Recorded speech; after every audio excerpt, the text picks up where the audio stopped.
Bateu no Balcão do Inferno, O Mistério dos Vampiros Assassinos, de Tadeu Fernandes. Vampiros, hein? Curioso. Eu ouvi falar de um projetinho aí que vai sair 2025 de vampiro. Não sei quem é que tá trabalhando. Começou com um prólogo já. Meu pai amado.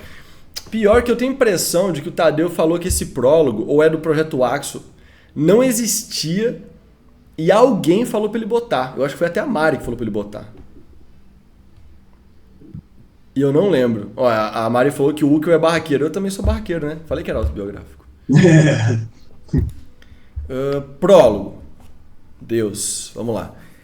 Anísia estava andando pelo centro do Rio de Janeiro, tarde da noite, voltando de seu trabalho. Ali perto da Avenida Passos, nesse horário é muito deserto, quase não se vê gente. Ela caminhava a passos rápidos com sua bolsa azul presa debaixo de seu braço direito. Ponto. Anísia então começou a ter a sensação de estar sendo observada. Ela apressou seus passos. Primeiro parágrafo, Thiago. Comentários. Não é porque é nosso amigo pessoal, que a gente já bebeu junto, que a gente tem que pegar leve. Inclusive, enquanto você detona o Tadeu, eu vou pegar o meu whisky, porque eu acho que eu preciso de um álcool. Cara, eu gostei muito desse começo e gostei porque ele é bem visual, né? Eu consigo imaginar realmente a questão da pessoa andando no centro do Rio de Janeiro e o detalhe da bolsa azul debaixo do braço, cara, ele é muito visual, né? Então eu gosto muito disso daí. O que eu faria talvez de diferente é a segunda frase. Ali perto da Avenida Passos, nesse horário, é muito deserto, quase não se vê gente. Eu colocaria isso como um monólogo interior da Anísia. Porque ela está andando. E se ela pensasse isso? Porque ela caminha a passos rápidos com sua bolsa presa debaixo de seu braço direito. Ué, nesse horário é deserto aqui. Será que estão me seguindo? Alguma coisa assim, dela se questionando. Ou então, talvez até a frase mesmo, como tá construída. Mas colocar isso em forma de pensamento. Não como se fosse uma descrição, uma ambientação. Eu acho que a gente conseguiria incutir a informação dentro do pensamento dela e ressaltar ainda mais o medo, a insegurança dela estar sendo perseguida, assim, observada. Mas o começo eu achei bem visual, achei bacana. Fiquei interessado em saber o que está acontecendo com ela. Acima, abaixo, à frente, adentro. Peguei a tequila mesmo, mais faz beber. É isso que eu tava pensando, falei, caraca, com uísque. Não, eu até peguei, na real, um licor. Ele era Jack Daniels, mas ele é um licorzinho. Licor de... Ah, eu vou pagar de burro e de snob aqui, mas... Canela, lembrei a palavra em português. Licor de canela. Mas aí, pô, a tequila é mais fácil de beber, né? Bebe na tampa, acabou. O uísque é mais complicado. Cara, uma coisa que me pegou aqui é alguns vícios de... Não é nem vício, é bengala mesmo. Porque esse então aqui, ele não tem necessidade de existir. E esse então, ele repete aqui embaixo também a bengala. Eis que então... Nunca é muito bacana, eu não considero legal a gente ter esse tipo de transição, esse tipo de, sabe, de começo. A palavra então, ela já raramente pra mim, ela realmente faz sentido num texto. Quase nunca ela realmente se aplica. E aqui ela tá com bengala. Se você tirar, não muda nada. A Anísia, ó, aqui ó. A Anísia começou a ter a sensação. A Anísia então começou a... Não mudou nada. Então, tipo, arranca fora. Eis que então a luz de um poste um pouco à frente começou a falhar, também é desnecessário. A luz de um poste um pouco à frente começou a falhar. Esse eis que então não muda absolutamente nada. Porque a gente está lendo em tempo presente, né, de certa forma. A gente está na cena. Então você avisar que vai alguma coisa acontecer é desnecessária. Que nem Sabe o que ele dica... poderia fazer, que seria bacana? Manda. Desculpa te cortar, Lucas, que eu Não, estava vendo agora, porque relaxa. como só a Anísia foi apresentada, naturalmente a travessão vai ser uma fala da Anísia. Sim. Mas, claro, não que seja só dela, né? Pode entrar outro personagem e falar com ela, mas como vai vir um texto sem diálogo na sequência, o leitor já vai captar. Uhum. Eu talvez poderia até tirar esse ela disse aqui em cima e botar simplesmente, não tem ninguém aqui, já já chego no ponto de ônibus. Enquanto colocava seus cabelos cacheados para trás de sua orelha, a luz de um poste um pouco à frente começou a falhar. E fica aí um Sabe, ela comentário. cortaria o verbo descende, sabe? Ou ela disse, não precisa, porque já vai ser a Anísia, já está implícito que é ela. Já vai entrar direto, enquanto colocar seus cabelos e aí linkando colos do poste. Faria isso numa frase só. E não só isso, assim, existe, não que seja um problema real, mas há necessidade de se cogitar por que que uma mulher, à noite, no Rio de Janeiro, numa rua deserta, falaria algo em voz alta. Mas aí também tem estética, né? Tem questão estética, Uhum, questão de sim, sim. ritmo, e aí nunca se sabe qual que é a parada É, do texto. Mas eu acho que é. concordo 100% com o que você falou. Se quiser Ah, manter o diálogo, de repente ela resmungou, se a preocupação é questão com a sonoridade, né? Ela resmungou, ela ela, pode sei ter a lá. característica de falar em voz alta sozinha, né? Eu mesmo faço isso, então eu até me conecto com a Eu também personagem. faço. Será que é mal escritor? O Tadeu deve fazer dele botando o personagem sem nem perceber. Nossa, eu fico aqui, o seminário da Flávia, eu apresento pro meu gato umas 8 vezes antes de apresentar pra vocês. Porque eu falo tudo que eu vou falar pra ele durante os 3 dias antes do seminário acontecer. E aqui, Sorte ó. que ele não é um gato espião. De repente. Não, ele é o CEO, né? Ele tá avaliando. De repente aparece a Cláudia aqui na Flávia e ela fica me olhando falar sozinho. Ela já falou várias vezes, pô, eu fui até a porta, eu juro, isso aconteceu recentemente. Eu fui até a porta da Flávia e eu achei que estava em reunião. E aí eu fui embora pra não atrapalhar. E era eu falando sozinho. Cara, eu faço igual. Eu acho importantíssimo, cara, quem escreve, lê o texto em voz alta, para evitar Concordo. cacofonia, para ver se as palavras estão bem encaixadas, se são coerentes, porque às vezes gramaticalmente está perfeito, mas tem uma sonoridade péssima, cara. Cria mais Total. ruído do que qualquer outra coisa. Então, ler em voz alta é fundamental. E a essa técnica vendo, acho que foi a filha ou a neta do Charles Dickens falando que ele fazia isso. Só que ele ia para frente do espelho e dramatizava, né, o jeito dos personagens falarem e tal. E, cara, eu acho que é pesado, cara, ler Charles Dickens, né? Falando de Aham. literatura clássica, pô, calhamaços e tal. Mas você pega, por exemplo, cara, David Copperfield, você vai ler a história dele, cara, todo personagem é tão bem construído que o cara usa o travessão e pelo jeito como os personagens falam, você nem precisa mencionar quem está falando, você já sabe, pô, é o vizinho, é o pai, é a mulher. Cara, porque os personagens têm identidade própria, Uhum. sabe? E muito da identidade própria vem da fala. Por exemplo, talvez seja um vício de linguagem usar esse então. E se a personagem Anísia tivesse esse vício de linguagem? Não Sim. tem ninguém aqui, já já eu chego no ponto de ônibus, então. Se colocou então aí, a próxima vez que aparecer no diálogo a palavra então, eu provavelmente vou pensar, pô, deve ser a Anísia. A Anísia que sempre termina a frase com então. Aí você já nem precisa falar que a Anísia disse, a Anísia falou, porque já virou a marca dela, sabe? Eu Facilita acho que isso enriquece muita muito um texto, coisa. cara. Facilita muita E coisa dá você ter rapidez pro acesso a isso texto aí. também. Também, total. Uhum. O Tadeu confirmou que é a doideira de você falar em voz alta mesmo, normal. É, ele falou que isso é normal. Ele confirmou já, graças a Fala, Deus. né, cara? A gente fala em voz alta, cara, não tem A como. gente é doido, mano. Essa que é a realidade. Um abraço, Tadeu. A luz de um poste um pouco à frente começou a falhar. Ele piscou uma vez, é a luz, né? Então ela piscou uma vez ou é o poste? É, tanto faz, né? Acho que tanto faz. Ele piscou uma vez, 2 vezes, 3. Quando a luz acendeu novamente, a Nise estava quase chegando ao poste, porém, onde não tinha ninguém, apareceu alguém. Um homem com um casaco caque longo e um chapéu preto. Ele olhava para baixo assim.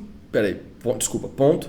Assim que ele surgiu, no campo de visão de Anísia, ela parou. O homem, então. Eu vou tentar ignorar os então para a gente testar a minha teoria. O homem olhou diretamente para os olhos dela. Seu olhar era frio e mortal. Anísia não pensou 2 vezes e começou a andar para trás, devagar. De costas, assim, será? Mantendo o homem em seu campo Uhum. de visão. O homem sorriu. Ele é safado. Anísia sentiu seu sangue gelar por dentro ao ver o sorriso dele. O homem. Ok, eu ia cortar esse então. E aí eu li a frase e não fez sentido. Mas eu acho que mesmo com então não faz sentido. O homem então a andar em sua direção. Seria Falta o alguma. começou, né? O homem começou a andar em sua direção. Aí fica legal. Eu acho que até tiraria o começou. Eu tinha muito esse vício, cara, usava muito começou. Mas se você falar, o homem andou em sua direção, cara, acho que Sim, dá mais peso total. ainda do que o homem começou a andar. Tipo, o homem andou em sua direção. Concordo. Boa. Eu usei muito começou como amuleto, cara, e eu tenho que me policiar. Falo isso como um exercício pessoal. Porque, puta, ele começou isso, começou aquilo. Às vezes você pode eliminar o começou. Aí o homem andou em sua direção e dá mais pânico ainda. Falou, uau, o que esse cara vai fazer com a Anísia? Sabe? A gente Frase curta, tem. direta, pum, porrada. O bom é que a gente já tem várias ideias do que pode acontecer agora, mesmo ignorando a parte do vampiro. Porque a gente já tem muita história na cabeça. Então tem peso, tem peso. Então, E a Anísia começou a correr também, dá pra simplificar. Não importava mais para ela se ela não o visse, mas claramente ela percebeu que suas intenções não eram boas. Não importava mais para ela se ela não o visse. Talvez aqui tirar esse mais claramente aí, não sei se está agregando tanto. Ela percebeu que suas intenções não eram boas. A Anísia virou na primeira ruela à esquerda, claramente eleitora do PT. Nada, ninguém, nenhuma alma viva. Pelo horário, era realmente comum estar vazio. Claramente, realmente, eu acho que também são bengalinhas. Dá pra prestar atenção nesse rolê. Talvez dê pra tirar várias coisinhas aí que não vão fazer tanta diferença. Era comum estar vazio, fica legal. Mas ela percebeu, também fica legal. Talvez dê pra melhorar, mas aí vai me faltar. Mas não ver... Advérbio geralmente é algo que a gente pode cortar, né, cara? Advérbio geralmente é algo que a gente pode cortar que não modifica muito o sentido da frase. Que é um modificador de verbo, Sim. né? Então o verbo está presente, cortar o verbo mata tudo, sabe? Mas não absolutamente ninguém, não o quê? Não ver. O mais importante é o verbo. Agora, de forma absoluta ou não, ver de forma absoluta ou não, pode ser questionável. Aí é a liberdade do autor, se gosta de advérbio ou não. Então, a musicalidade pede, se é a construção da frase. Mas acho que advérbio é sempre algo que a gente pode pensar, corta ou não corta? Porque, ao fim e ao cabo, é melhor entregar o texto, eu imagino um livro que diz a mesma história com 150 páginas do que um livro que diz a mesma história com 180. Sim. Pensando no tempo que a gente tem, que é corrido, que é limitado, né? Infinito, acima de tudo. Total, vocês vão inclusive começar a ver, eu acredito, nenhum dos donos de grande editora aí falou isso, e nem eu citei nas tendências porque era tendência de gênero, né, no vídeo que eu fiz. Mas eu acho que a gente tá indo cada vez mais para a direção de textos cada vez menores e o leitor, não sei se ele vai ser obrigado a achar que gosta ou se ele realmente vai começar a gostar mais. Porque o mercado inteiro tá caminhando para isso. Até as grandes editoras estão com problema para pagar papel. Imagina o resto do mercado. E aí quando vem de cima, às vezes obriga o mercado todo a se adaptar. Só que o mercado estrangeiro, ele não tá mandando histórias curtinhas para serem publicadas, né? Então fica aí a questão. Será que a gente vai ter um eles fazem muito nacional? Paperback? Oi? É porque eles fazem muito, imprimem muito naquele paperback, naquele livro tipo que acho que a gramatura é menorzinha, né? Cara, eu vejo, por exemplo, nos Estados Unidos é muito isso. É paperback que eles chamam? Cara, eu não sei se é paperback, mano. Aí tu me pegou. Só que tá falando paperback da técnica ou do papel? Não, porque não é pólen, porque o pólen é da Suzana e Suzana é brasileira, né? Mas a estética gringa, quase sempre, ela é muito menos... entre aspas, de luxo do que aqui no Brasil. O Brasil é um país fora da curva. Isso. É difícil ver hardcover, né? Que eles chamam, né? Capa dura. Total. Né? O Brasil é um dos únicos países que tem orelha em livro. Não é normal lá fora. Tanto que a Flive tem um contrato com um livro para distribuir livro da Flive fora do Brasil. Só que, para colocar para vender lá fora, tem que ser sem orelha. Porque nenhum outro país que eles atendem imprime com orelha. Então eles não têm a forma para imprimir, eles não têm a técnica para imprimir. Então você tem que tirar as orelhas do livro para botar para vender lá fora. Doido, né? Nossa, e eles estão cagando para papel e tal. Existem edições de luxo? Claro que existem. Só que o consumo de literatura ele é um pouco mais pela literatura e menos pela estética do livro. Aqui no Brasil, como já é tudo caro pra cacete mesmo, até um livro pod, de papel pod é caro para fazer, aí vale muito a pena você meter capa dura e tal, porque as gráficas brasileiras também se adaptaram a fazer isso muito, e aí o custo também não é tão alto, né? Perfeito. E aí tudo se ajuda. Perfeito. Realidade local, né? Aí você, leitor, tá fudido. Vai ter que comprar capa dura, hot stamping, com soft touch, fitinha na lateral, pagar R$80 a mais do que precisaria, porque você foi convencido que esse é o preço que deveria estar pagando. Quando eles imprimem lá na gráfica que eu sei qual que é, que eu também tenho contrato lá, e o preço não é tão alto assim. Mas isso é assunto para outro tópico. Vamos embora. Aqui, porque senão eu fico doido com essas coisas. Olha, o texto tem só 3 páginas, o que é uma ótima notícia, porque a gente vai conseguir ler ele todo. Porque eu enrolei tanto nesse papo, que se fosse grande tava lascado, viu, Tadeu? A Anísia começou a correr, essa parte aqui a gente já viu. Sim, Já. não importava mais para ela se via o cara ou não, né? Porque ela tá correndo, a gente parou aí. Ó. E aí ela olha para o lugar onde aparentemente estava vazio, mas Isso. estava mais vazio ainda que o comum, né? Com certeza o cara matou todo mundo antes de ela ir pra lá. E ela corria, mas sentia cada vez mais o homem se aproximar. Ele parecia ser mais rápido que ela. Alguém! Socorro! Aí ela gritou, né? Ajuda! Ela gritou enquanto corria. Anísia foi jogada de costas contra a parede. Ela sentiu sua cabeça... podia tirar o ela aqui, né? Aqui também daria pra tirar o ela, inclusive. Porque só tem ela falando, né? Sentiu sua cabeça molhar. Provavelmente era seu sangue que começou a sair com o impacto. O homem a segurava com seu antebraço em seu pescoço. O seu antebraço em seu pescoço. Seu olhar era tenebroso. Dá pra arrancar uns seu aí. Frio, puramente mortal. Por favor, moço. Moço é muito Brasil, mano. Eu só quero ir pra casa. Pode levar tudo, só me deixa aí, ela pediu. Anísia respirava acelerada, enquanto o homem a analisava. Ele desceu seu braço e passou a segurar pelos ombros. Ele desceu seu braço e passou a segurar pelos ombros. Aqui, pode ser com muito... Ele tava com o antebraço no pescoço, né? Ele tava assim, com o antebraço no pescoço dela, né? Tá. É isso, né? Pelo que eu entendi foi isso. Tá? Ele abaixa foi. os braços, tá? Eu acho que aqui é muito detalhezinho, tá? Mas eu acho importante pra mim, pelo menos, ela desceu o seu braço, porque de um braço foi pra 2, né? Porque pra ele segurar a mina pelos 2 ombros, tem que estar os 2 braços. Pra mim faltou ter uma transição pra ele estar usando os 2 braços e não um só. Pra mim ficou esquisito. Mas é um detalhe tão pequeno que talvez seja só coisa da minha cabeça. Acredito que hoje é, infelizmente, seu dia de azar, ele disse. Não, moço, por favor, minha mãe tá me esperando em casa. Por favor, Anísia estava com seus olhos cheios de água. Saiba que sua morte não será em vão, querida. O homem falou. É claro, vai matar a sede dele, né? É meio que em vão, sim. Não, moço, eu não. Anísia começou a se debater, tentando se soltar, mas o homem mordeu seu pescoço. Anísia gritou em desespero e chorou. Se esganiçou, mas ninguém apareceu. Aos poucos sua voz foi sumindo até que parou. Seu corpo sem vida caiu no chão. Seu rosto estava apoiado em seu braço esquerdo esticado, com suas feições em horror. Sua outra mão continuava firmemente segurada à alça de sua bolsa azul debaixo de seu braço. Legal. Fez a conexão lá do começo com a bolsa azul. O homem olhou o corpo de Anísia, se abaixou em cócoras à sua frente e fechou seus olhos. Sua morte não será em vão. Ele ajeitou uma mecha do cabelo cacheado de Anísia, que estava desalinhado por conta da queda. Fez, então, um carinho em sua bochecha negra e respirou fundo. O homem se levantou e foi embora, sem olhar para trás. Anísia ficou sozinha, sem vida, com 2 furos no pescoço, deitada no chão gelado e vazio do centro do Rio de Janeiro. E não apareceu ninguém. Agora uma pergunta que eu vou fazer pro Tadeu responder enquanto a gente discute.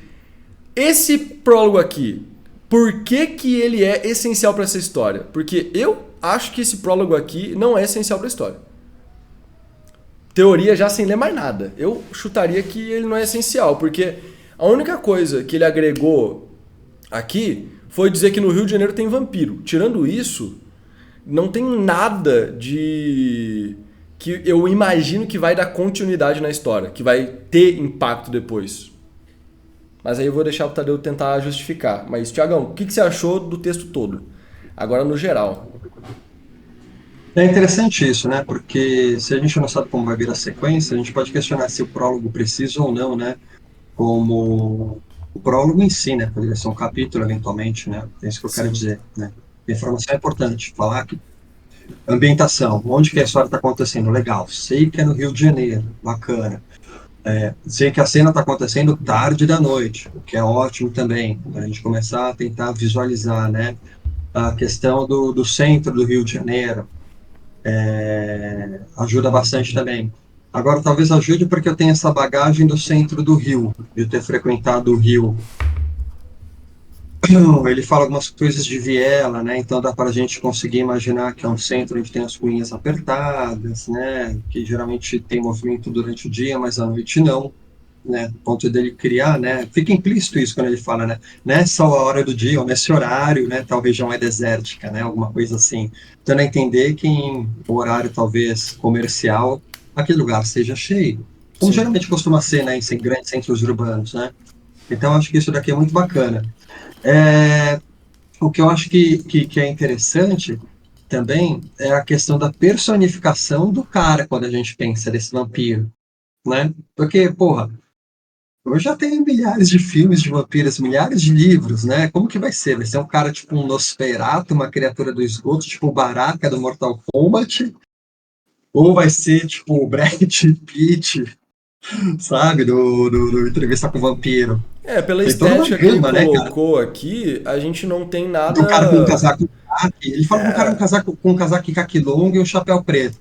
Que eu acho que é uma figura mais elegante, talvez, né? Uma coisa até meio detetivesca, né? é Eu consigo verdade. imaginar um detetive andando para o centro do Rio com um casaco longo, um chapéu preto cobrindo, sei lá, sobrancelhas, meio lateralizado. Eu consigo ver alguma coisa assim.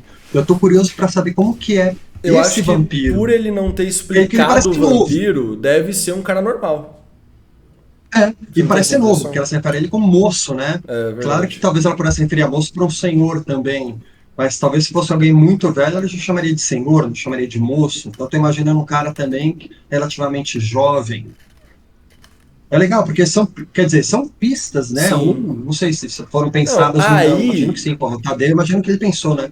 Mas é legal ir justamente, jogando cara, eu essas acho que pistas. aí tem um valor do prólogo, porque o Tadeu, a Bia, ela tentou explicar, mas foi parecido com o que o Tadeu falou. Então o Tadeu ele falou o seguinte, ele é essencial porque esse o disparador da busca do primeiro crime. O primeiro capítulo começa com a investigação dessa morte. Eu, pessoalmente, acho completamente desnecessário a gente ver o crime se você vai ter uma investigação do crime. Porque aí, por que, que você vai contar pro leitor que quer desvendar um mistério como foi tudo? Porque se você tem um investigador, ele tem que descobrir as coisas, o leitor pode descobrir as coisas junto do investigador. Só que, se esse vampiro for um detetive, for um investigador, for alguém presente na narrativa, e aí nesse prólogo a gente teve pistas disso, um foreshadowing disso, aí eu acho que o Uhum. prólogo tem peso. Aí eu acho que é legal. Pô, é legal, cara. Me veio uma ideia aqui, né? Que nem, por exemplo, vamos supor que esse é um crime a ser investigado. Que amanhã alguém com dois furos no pescoço, caído no chão, vai acionar a polícia, vai chegar um investigador, alguém lá na cena de crime, né? De fato, poderia, se for isso, cara, de fato poderia até suprimir o prólogo, manter, salvar o texto. Porque o grande barato é realocar o texto em outro momento da história, se for isso, né? E se de fato quiser limar o prólogo. Poderia, de repente, começar já com esse conflito do tipo, porra, um inspetor chegando numa cena de crime, eu trabalho no Rio de Janeiro. Eu já vi gente esquartejada, eu já vi gente sem metade debaixo do corpo, eu já vi gente carbonizada dentro de pneu, mas com dois furos no pescoço e uma poça de sangue embaixo da cabeça, é a primeira vez que eu vejo em 35 anos. Vamos supor que seja um inspetor velho, né, um detetive. Eu ia falar, porra, essa história me pegou. Da hora, tem vampiro na parada, porque dois furos no pescoço provavelmente é vampiro.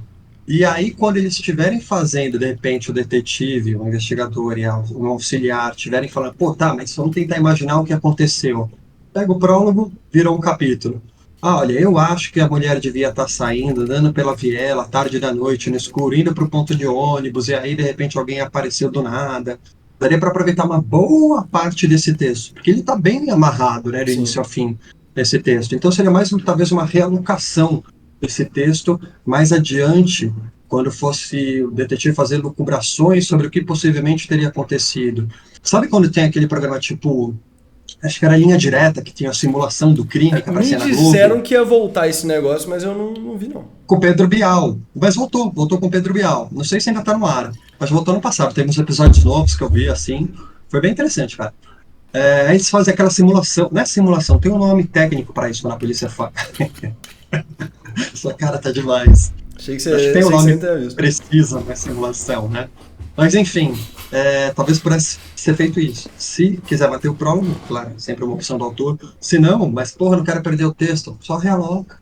Vai fazer, claro, uma adaptação narrativa, porque você, de repente, vai ser por meio de diálogo, o detetive conversando com o inspetor, ou um bloco de texto mesmo, olha, pô, então escuta aí, ô gafanhoto, eu vou te falar o que eu acho que aconteceu. O detetive falando pro cara mais novo, sei lá. E aí pode vir o resumão da ópera, fazendo um diálogo, alguma coisa assim. Dá para mexer nesse texto em questão de realocação, se simplesmente por uma questão estrutural, né? Não, daria. O que está sendo justificado de ser um prólogo e não outra parada é que esse prólogo, o que está escrito aqui, ele está longe de ser tudo que está escrito nas entrelinhas. E aí a gente teria coisas para explorar aqui, que é de fato o tal do foreshadowing, né? Pra gente ver lá na frente. A questão de não ser em vão, eu imagino que tem algum peso. Então, ok. Pode ser que a gente também acompanhe aquela narrativa de culpado descoberto, que você acompanha mais o vilão tentando não ser pego e você sabe que ele é o vilão, do que outra parada, né? Outra linha narrativa. Mas assim, eu sei de uma coisa que aqui é indiscutível. A Bia comentou isso algumas vezes ali. Mas tem, acho que ela falou de provérbio. A gente tem bastante texto aqui para mexer. Eu acho que tem que tirar as bengalas, eu acho que tem que dar uma revisitada no texto como um todo para conseguir deixar ele mais fluido mesmo, ler em voz alta, para tirar as bengalas, para tirar vício e para melhorar a construção, porque tem muito ela, tem muito Anísia, e é aquilo lá que você falou, e a Bia acabou reforçando no chat também, que só tem ela ali. Então, tipo, dá para esse texto ficar muito mais dinâmico só com esses dois rolês. Acho que tirando Bengala e cuidando com esses provérbios aí, já vai matar muito do ritmo que tá. E também esse sua seu, que acontece muito. Só que eu tenho um chute. Eu acho que ele tá escrito mais dessa forma porque o Tadeu ele vem muito do roteiro também. E no roteiro tá super de boa você tratar muito com sua, seu, bastante. E também bater quem que é a pessoa. Porque no roteiro você é um material base para alguém trabalhar em cima. Não é o telespectador, né, que vai consumir aquilo. Então pode ser um vício de mídia que tem que dar uma limpada. E tem um elemento narrativo logo no começo que eu achei muito legal. Eu não sei se o Tadeu vai usar mais para frente no livro, mas que talvez ele pudesse explorar até para criar uma certa expectativa, suspense e tal. Então vamos supor que tem um outro caso, não esse caso da Anísia. Em determinado momento do livro ele está citando que tem uma mulher que está andando por uma rua no Rio de Janeiro, no centro do Rio de Janeiro à noite. Dessa vez ela não vai para o ponto de ônibus, dessa vez ela está indo para a casa da sogra dela, que seja. Aí ela passa pela rua e a luz do poste pisca uma vez. Cara, se eu tô lendo isso, eu falo, merda, vai dar merda, tenho certeza que vai dar merda. Aí a mulher continua andando, a luz pisca pela segunda vez. Eu falo, cara, vai surgir alguém com o casaco caque, o chapéu preto, porque ele destacou e fez uma quebra de texto bonita em relação à questão do poste, né? Logo no comecinho, que a gente está falando, é isso que então a luz de um poste um pouco à frente começa a falhar, pisca uma vez, duas vezes, três. Pode ser um elemento narrativo que ele venha a utilizar mais para frente, até para criar esse suspense e sinalizar, tipo, o cara tá chegando. Que você tá lendo, você fala, não, deixa essa mulher chegar na casa da sogra. Aí posta pisca duas vezes, fala, não, ela vista a casa da sogra no quarteirão seguinte. Você fala, gente, isso é fácil, moça. Sabe? Eu acho, Ele pode brincar com esse elemento, cara. É um bom elemento para fazer o quase também. Porque se a gente vai ter alguma personagem que não é para morrer, pode piscar duas vezes e quando vai na terceira ela consegue escapar, tá ligado? Mas pro leitor, sem falar nada, o leitor vai ficar com o cu trancado. Da hora pra caramba. Muito louco, né, cara? Dá pra aproveitar bem isso. Achei bem legal a ideia. Esse é um prólogo que a gente conseguiu brincar bastante, cara. Assim, no geral, gostaria... Eu acho que o Tadeu justificou bem o prólogo, pra ser honesto. Eu acho que se tem um monte de foreshadowing ali, tem um monte de parada que vai ser desenvolvida, tem que ver qual que é a proposta da narrativa mesmo. Ele falou que não pode contar muito por causa de estragar a história, mas na sinopse já vai provavelmente explicar algumas coisas que a gente se perguntaria. Mas aí a gente deixa pra descobrir mais pra frente, né, Thiagão? Com certeza. Não é todo mundo também, cara, que lê teu livro e leu a sinopse, por incrível que pareça, cara. É verdade. A gente tem que É muito fingir que a louco, pessoa cara. não leu. Por isso que o primeiro parágrafo é tão importante, as primeiras 3, 4 Uhum. páginas. A galera do KU, principalmente, abre, lê um pouquinho e fechou o livro e morreu. Se É, ele não né? curtir, tá ligado? Ele baixa outro. O cara não tem É. nada. Inclusive, já falei, vou lançar, eu vou testar, lançar coisas sem KU. Porque a Amazon tá de brincadeira e eu quero testar se a remuneração é maior com KU ou sem KU. Vou fazer alguns testes aí durante esse primeiro semestre. Se der Boa. certo, aí beleza. Aí eu compartilho com vocês o que aconteceu. Mas eu vou testar usando os livros da Flive. Os livros que a gente tem e-book. E aí vocês vão ver que vai ter uns livros no KU, vai ter uns livros que não vai estar no KU. E vocês vão se perguntar por quê, Lucas? É por isso. É porque eu vou estar jogando os dados, tal qual um deus maligno. Mas eu vou usar os meus livros também para testar. Fechou? Ó, deixa o like e se inscreva no canal, tá? Não esquece disso não. E também não esquece de seguir a gente nas redes sociais e nas redes sociais do Thiago, que tá ali do ladinho dele.